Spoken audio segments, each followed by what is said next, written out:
สบายดีทุกคนหลังจากอีแม่เพิ่นเมื่อจากประเทศไทยแล้วเนาะไปได้เพิ่นให้ไปอยู่อยากไปอยู่บ่หรือว่าแนวได้ในใจเจ้าอยากไปอยู่แต่เบิ่งก่อนเนาะแม่นเบิ่งสภาพอากาศว่าง่ายๆเนาะหรือว่าเบิ่งบ้านเบิ่งเมืองก่อนเนาะแม่นว่าเพิ่นสิให้อยู่หรือบ่ให้อยู่เนาะแม่นคันเพิ่นบ่ให้อยู่บ้านเฮ็ดไปได้เพิ่นก็บ่ให้อยู่จังสิไป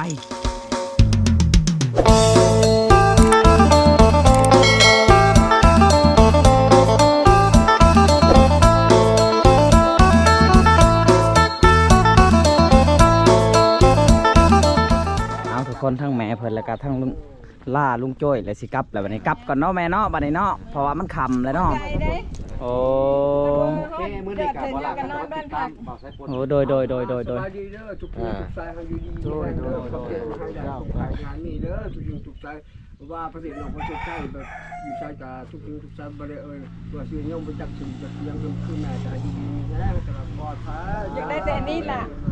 จังได๋ก็เดินทางปลอดภัยเด้อแม่เด้อทางปลอดภัยเด้อแม่เด้อโดยแข็งเด้อแอนเมื่อเน้องพี่น้องทางทีมงานเราเมื่อป้าได้ไปได้โดยเดินทางปลอดภัยเด้อบ่าวแอนเด้อแต่พ่อก็เรื่องมื้อพ่อลาก็ยังจะอยู่กับชายคนเก่าเนาะมาชายคนเฮาก็จะให้ทั้งชายคนทุกคนเฮาก็จะได้อยู่ในเฮือนลุงโจ้ยคือเก่าเนาะ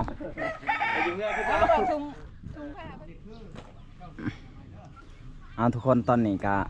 เพิ่นกลับไปเนาะอีแม่จากประเทศไทยหรือว่าผู้ใหญ่ใจบุญเนาะทุกคนเพิ่นก็ได้กลับคือทั้งน้องเบยเพิ่นนี่บ่ได้ไปนำเนาะทุกคนเนาะเฮาสิถาม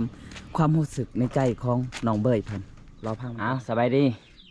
ทุกคนหลังจากอีแม่เพิ่นเมื่อจากประเทศไทยแล้วเนาะไปได้เพิ่นให้ไปอยู่อยากไปอยู่บ่หรือว่าแนวได้ในใจเจ้าอยากไปอยู่แต่เบิ่งก่อนเนาะแม่นเบิ่งสภาพอากาศว่าง่ายๆเนาะหรือว่าเบิ่งบ้านเบิ่งเมืองก่อนเนาะแม่นว่าเพิ่นสิให้อยู่หรือบ่ให้อยู่เนาะแม่นคันเพิ่นบ่ให้อยู่บ้านเฮ็ดไปได้เพิ่นก็บ่ให้อยู่จังสิไปแม่นทุกคนเนาะ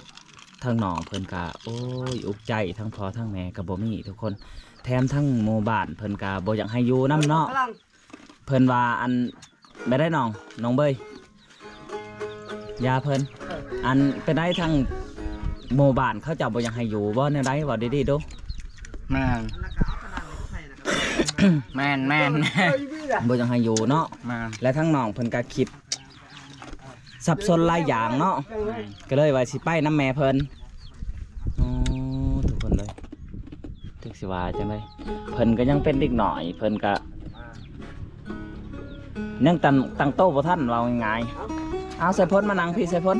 พ้นกูก็มาดิสิถามเรื่องราวชีวิตเพิ่นแม่นหลังจากที่มาเจอกันเนาะสบายดีโดยต่างคนต่างมีประวัติที่ว่าทุกข์ยากอะไรอย่างไรคือเป็นตัวอย่างคือน้องเบยเนาะวาสนาแม่นทุกข์ยากจนเกินคนนะแม่นในโลกเขานี่เฮาก็อยากมาถามเบิ่งน้องเบยความในใจว่าอยากไปนะอยากไปใส่เพิ่นอยากไปเฮ็ดเวียกเพิ่นเป็นไดว่าเพิ่นว่ารอพังเบิ่งก่อนพังเบิ่งก่อนดีน้องติดเตียดจิตใจเนาะแม่นแต่ทางเวลาก็บ่ได้อยู่นิ่งเดียวดายเนาะพี่น้องเอ้ยก็ยังสิสอบถามทั้งหลายๆพายเนาะแม่นคันเพิ่นบ่ให้อยู่อีหลีจังไปเนาะเพราะว่าเรื่องนี้มันก็เป็นเรื่องที่เว้ายากคือกันพี่น้องเอ้ยเพราะว่าเฮาก็บ่ฮู้ต้นปลายสาเหตุมันเป็นจังไดเนาะว่าเรื่องอีหยังกันแน่หลายอย่างเนาะพี่น้องเนาะก็จังได๋ก็ก็จะสอบถามทั้งความในใจทั้งสองคนเลยหลังจากที่ผ่านความทุกข์ความยากนะท่านตะกี้กับสายพ้นเนาะอยู่กันแบบนี้เนาะแม่นบ่เพราะว่าที่แรกก็น้องเว้าให้เบาลาพังอยู่ว่ามีคนทุกข์ยากทางบ้านนาทองนะแม่นก็เลยเบาลาว่าติดตามให้อ้ายเด้อว่าน้องก็เลยเห็นน้องเบยมื้อนั้นเนาะโดยให้เพิ่นมาเฮ็ดเวียกซอยหั่นนะเฮ็ดเวียกซอยแล้วก็น้องก็แต่งผ้าขาวผ้ายังให้เพิ่นกินโอ้ดีแหละกินอิ่มแล้วเพิ่นก็สิปรับดินในนี่ซอยแล้วเป็นมื้อน่ะจนเป็นนี่ได้โดยหลังจากเพิ่นสิเมื่อน่ะก็น้องก็ตักข้าวให้ประมาณ6โลนี่แหละโอ้ดีแหละรู้จักแบ่งปันเนาะผลเอาดีแหละนี่แหละแต่ว่าสายพ้นนี่ยังดีแนวหนึ่งได้แม่นล่ะยังดีแบบว่าไม่พอแน่แม่นอยู่แต่ว่าทั้งน้องเพิ่นนี่โอ้บ่มีภัยเลยพี่น้องเอ้ยคือจังหวะแหละตัวผู้เดียวเนาะอยู่ใช้ก็ลำบากคนก็ลำบากคือทั้งน้องเพิ่นก็ยังเป็นเด็กหน่อยเบาหลายยังบ่ฮู้จักยังว่าง่ายยังบ่จักยังอยู่โอ้จักสิเฮ็ดจังได๋ทุกคนเลย ยังบ่เข้าใจเว้าง่ายๆเนาะ โดย แต่ว่าทางไซพลนี่ก็แนะนำมาอยู่เนาะไซพลเนาะ โดย โอ้คือตะกี้อันอยู่บ้านเดียวกันบ่น้อง บอกคนละบ้าน จักไผเนาะ เพราะว่าตะกี้แต่ก่อนน่ะน้องกับบูฮู้คือกันหั่นน่ะบ่จัก เพราะว่าน้องไปบ้านเขาเทื่อนึงแล้วก็ไปพ่อลาวหั่นนะพ่อลาวก็เลยเฮ็ดเป็นคนรู้จักกันน่ะนะ โดย ก็เลยเพิ่นก็บ่มีพี่บ่มีน้องค่อยก็อยากสร้างกับเพิ่นว่าอยากเป็นพี่เป็นน้องกันหั่นนะ โอ้สายพลถือว่าดีได้ทุกคน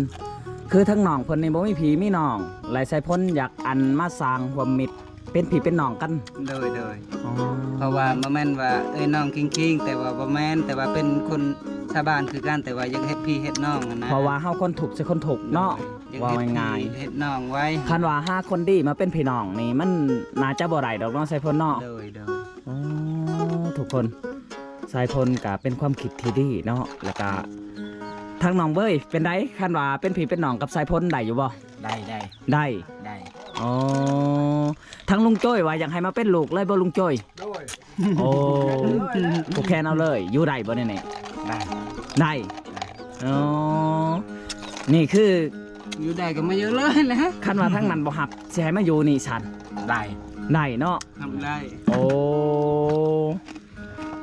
แต่ว่าอันเฮาก็ต้องถามผู้ใหญ่บ้านเพิ่นหรือว่าชาวบ้านเพิ่นก่อนเนาะว่าแนวใดอันนี้คือว่าออกในคลิปนี่ก็มันยังบ่ร้อยเนาะใส่พ้นเนาะ โดยแม่นละ บางที่เขาว่าสั่งกับบางที่เพิ่นหักก็มีได้ โดย เพิ่นให้อยู่ก็มี โดย เพราะว่าแบบใส่พ้นตะกี้ก็บ่ได้อยู่ในนี่เนาะ แม่น จักสิไปปลุกใส่แม่นบ่ แม่น บัดสุดท้ายเฮาก็ได้ปลุกเพิ่นก็ให้แม่นบ่ลูกหลานเนาะ แม่น อันนี้คือกันแหละอย่าว่าเพิ่นคิดลูกคิดเต้าบ้านเมืองเดียวกันเนาะเพิ่นจะให้อยู่ก็มีเนาะใส่พ้น แม่นคือน้องตะกี้น่ะก็บ่มีบรรยุแต่ว่าน้องพ่อน่ะขอนำเข้าว่า ถ้าว่าชูเจ้าบ่ให้อยู่ก็ชูค่อยสิไปอยู่นะใช้คนบ้านสนุนนะ ก็ชื่อเขาจะเล่นชนิดร้อยจ่า เคารพนับถือผู้ใหญ่หั่นแหละ ก็ขออยู่ดินดอนตอนหญ้าเพิ่นก็ขอปลูกเพื่อนชื่อๆนะพอใดเพื่อนลังน้อยอยู่ก็พอว่าเพราะว่าบ่มีบนไปบ่มีบนอยู่เลยเด้ โดย แต่ก่อนก็ จักสิว่าไปได้เนาะทั้งน้องเบ้ยเพิ่นนี่ก็ เล่ เครื่องก็จักไว้ดีหรือบ่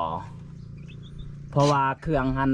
ปะอยู่ในบ่อนอนหันตก บ่ตกบ่ ตกลงมานี่เฮาว่างัวนำได้น้องเบ้ย แม่ เอ้ย นแต่ว่าตกน่ะ คันพ้น เลย คันพ้นตกนี่จะอยู่ยากน้องเบ้ยเพิ่น เพิ่นตกก็บ่มีบนนอนนั่นแหละ บ่มีบ่อนอนเนาะ เด้อ สายพ้นให้มานอนนำได้บ่ ได้ มานอนบ่นำสายพ้น ได้ แต่ว่ามันใกล้เนาะ แม่น เพื่อสิย่างมาทุกคนย่างทางลัดใกล้บ่ทางลัด ก็ บ่มีทางลัด ซ้ำกันนั่นแหละ ฟ้าซ้ำคุยรถมานี่ เด้อ อ๋อทุกคนเอ้ยคือ ไป คน ทา ละ ง บ้า ลั น ดหรือว่าไปทางจุดชุมก็เท่ากันนั่นแหละ ว่าง่ายๆว่าไล่เสือหากันบ่เห็นเนาะ เด้อ โอ้ทุกคนไปเฮ็ดไปได้จังเห็นน้องเบยก่อนนี่ เพิ่นหลังจากนั้นเพิ่นเอามาขายกี่ซีหั่นนะ อืม เพิ่นเอามาขายกี่ซีอยู่ห้านในบ้านนี้หั่นน่ะ โอ้มาขายอยู่พี่บ่น้องเบย เด้อ โลเท่าไรมาขายฮะ 30,000 30 บาท 30,000 เจ้าใดเธอละจักโลจะไปหา มื้อนั้นน่ะเราได้กี่ซีน่ะ จุบ ประ จ้า มา สองหนึ ณ ง 14,000เกตเพิ่นได้มื้อนั้น อ๋อหลายไผบอกเจ้าว่าพ่อแม่บ่มี อ่ะเดี๋ยว ก็ ฮะ บ่มีอีเลยเลย โอ้ พ่อแม่เราเสียแล้ว พ่อแม่เราเสียแล้วเนาะ เด้อ ก็เลยว่าได้ขี้ซี่อันโล2โลเนาะ เด้อ พอได้ซื้อหันซื้อนี่ เพราะว่าตามบ้านตามเมืองไผก็ฮู้ว่าพ่อนั้นเสียแล้วนะ แม่นจักสิว่าไปได้ทุกคนเลย อืมเนาะทุกคนเนาะ แต่ว่าสายพ้นก็อยากให้เป็นพี่เป็นน้องบ่ล่ะ ฮะ อยากให้เป็นพี่เป็นน้องกัน โอ้ ทั้งประตูโจ้ยนี่ว่าคันว่าจะเป็นลูกก็สิมัดแค่นเอาเลยว่ะ มันเว้าเลยนะ แมน ตอนไหน ตอนนี้แหละทำลองมึงดูทำลองมึงดู มันก็เป็นเรื่องที่ยากลำบากคือกันเนาะเป็นจะได้ตู้โจ้ย ครั้งละ ขากบ่อได้ที่ใหม่น่ะ มันพูดนี่นะปล่อยเสร็จหมด บุญโอ้ยพี่น้องเอ้ยขักไอ้ลี ไปได้มาบ่อันมือบุญมาอยู่น้ำสายพ้นนี่ เอา มา เดี๋ยวเลย อ๋อเนาะทุกคนเฮาก็อยากพาให้น้องเพิ่นมาบุญมาซินคือกันเนาะพ่อได้เห็นเปิดโลกก็ว่าแม่นเนาะบ่าวหลานเนาะ โด อยู่ป่าอยู่ดงหลายผ่าลาปี้ทุกคนเอ้ย อืม ก็ยังให้เพิ่นได้กินของกินแซ่บๆคือเพิ่นกินให้เห็น เป็นจังได๋ ทุคน กะทั้งบอลาอะไรกะทั้งอันบอลาทีมงานกับบ่ฮอดมาสัญญาบอลาเนาะก็จะได้อันนำพาเพิ่นเฮ็ดอันเฮือนกระต๊อบน้อยเมืองก้อนเนาะเพราะว่าทั้งแม่นผู้ใหญ่ใจดีจากอันทั้งเมืองนอกเพิ่นก็ได้ให้ทั้งบอลาไปสั่งเสาไว้เนาะ โอ้ให้สังเศร้าแล้วบ่ล่ะ สั่งก็จะได้ไปสั่งเสาน้ำน้ำอีพอเพิ่นคือเก่านี่แหละ ทางเสา โดย แล้วก็ที่ได้สั่งเสาไว้ให้น้องเพิ่นก็ดีใจนํเด้อ โดย ก็เป็นข่าวที่ดีคือกันเนาะพี่น้องเอ้ยเอ้า แต่ว่า เป็นจังได๋กะ แต่ว่าก็ก่อนอื่นเฮาอยากให้เฮ็ดไปสิก่อนบ่ล่ะ ฮะ เพราะว่าเฮาอยากไปทำในบ้านก่อนนะแล้วก็ทำที่ดิน เพราะว่าน้องบ่มีดินอยู่เด้ ก็นั่นแหละก็คือ กลับไปนี่เฮาก็จะได้ดำเนินการเลย แม่นคันเฮาซื้อเช้านี่มันจะแห้วได้ อ่า เขาบ่ให้ปลุกบ่มีหมูปลุกเสียซื่อๆได้แม่นบ่ ถูกต้องเพราะว่าเกิดเป็นคนในหมู่บ้านนั่นเขาก็ต้องมีความรับผิดชอบทางในบ้านแม่นบ่แหละแต่ว่าอันเจ้าสิไปไล่ไปเลยบ้านนั้นสิรับแล้วเจ้าบัดนี้เป็นคนละเฮร่อนไปแบบสิก็บ่ได้เนาะพี่น้องอ่านชีวิตคนทั้งคนเนาะจักสิว่าจังได แม่น เอ้าจังได๋ แต่เฮาก็เว้าไปในคลิปซื่อๆหักเพิ่นรับอยู่แล้วแม่นบ่กะว่าเนาะ รับอยู่แล้วว่าคนลูกบ้านเจ้าถ้าเจ้าบ่รับอันเจ้าสิไปทิ่มไปไผนะตามเรื่องของเรื่องแม่นบ่แหละจังได๋ก็อย่าเนาะพี่น้องเนาะเฮาก็สิไปเบิ่งแล้วไปติดตามกันเนาะว่าหลังจากที่ว่าสิพาเพิ่นกลับไปอันเขาไปหาสู่กระบวนการอันทางในบ้านคือเก่าเป็นลูกบ้านเพิ่นเพราะว่าต่อไปเวลาก็จะอบรมสั่งสอนเพิ่นแล้วก็ให้เป็นคนหูผู้ดีถ้าเป็นเวียกเป็นงานในบ้านเฮาก็ต้องซอยเพิ่นได้บ้านนี่มีเวียกมีงานบ้านอีหยังต่างๆนานาเนาะแล้วก็บ่ว่าจะเพิ่นเฮ็ดเป็นคนล้มคนตายบ่หรืออีหยังก็เอ้าพังอ้ายเบิ่ง เนี่ยแบบ สิเดียว เนาะ เฉลยประกำเพิ่นเอา เอาเนาะพี่น้องเนาะก็คือเวลากับอบรมเพิ่นบ่ได้บอกอัน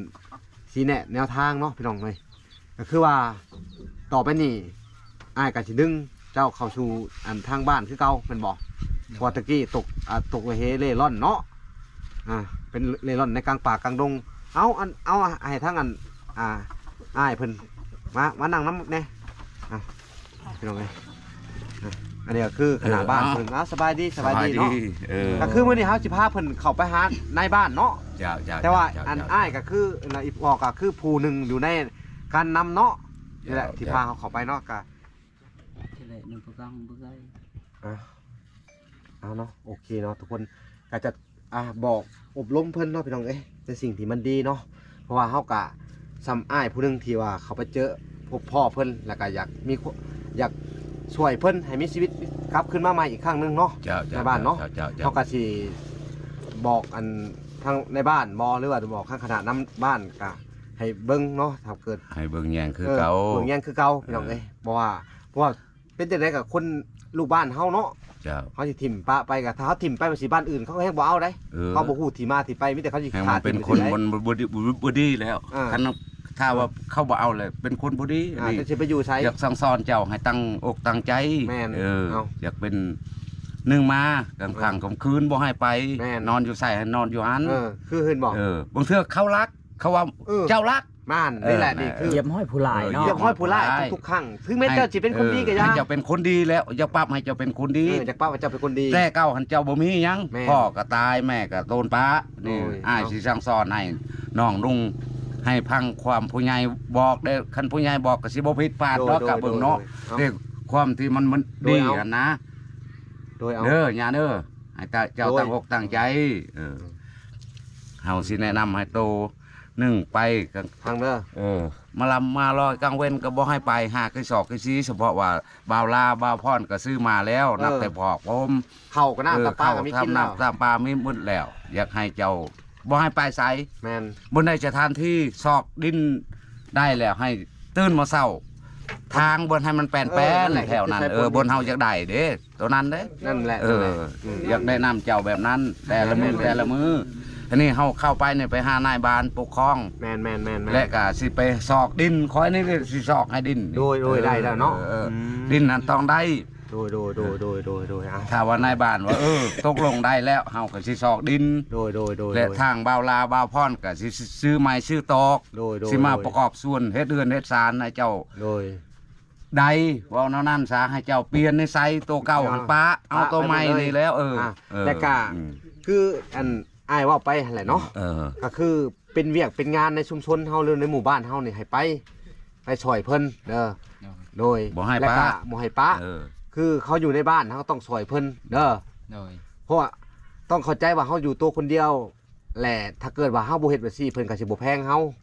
แล้วเพิ่นก็สิหาว่าเฮาเนี่ยเป็นคนบ่ดีต่างๆนานาก็เป็นสิทธิ์ของเพิ่นทุกเจ้าอันเวียกบ้านเจ้าก็บ่ได้ไปเฮ็ดนํเขาเด้แม่นบ่เลยอีหยังเจ้าก็บ่ได้ไปนํเขาคนล้มคนตายก็ให้ไปเด้อ โดย เป็นจังไดก็เวียกบ้านทุกอย่างก็ให้เจ้าไปร่วม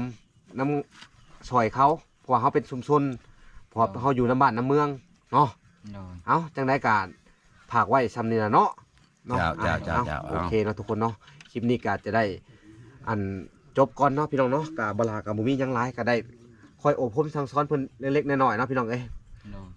เอาโอเคเนาะเอาสบายดี สบายดี โด สบายดี อ่ะ สบายดี อ๋อเอา